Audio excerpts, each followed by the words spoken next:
আলাইকুম, আমি আপনাদেরকে আজকে দুম্বা দেখাবো। তো আমি আগে ছোটবেলায় মনে করতাম দুম্বা ওটের মতো বড় হবে, কিন্তু দুম্বা যে এরকম হবে আমি আগে যারা ভাবি নাই। দেখছেন তারা তো দেখছেন, আর যারা দেখেন নাই তাদেরকে আজকে আমি দেখাবো।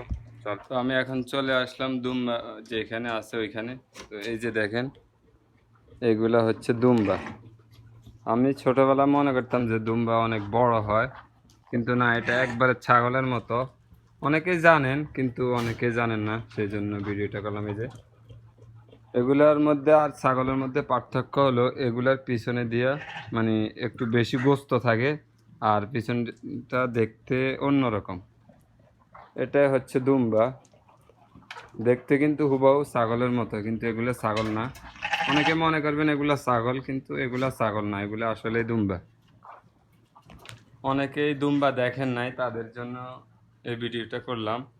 তো আসলে আমি আগে মনে করতাম যে দুম্বা ওটার মতো হবে, অনেক বড় হবে, কিন্তু এরকম যে হবে আমি জানতাম না। যখন এখানে কাজ করতে আসলাম তখন থেকে দেখলাম, শুনলাম, জানলাম। তো ভিডিওটা শেয়ার করে দিবেন।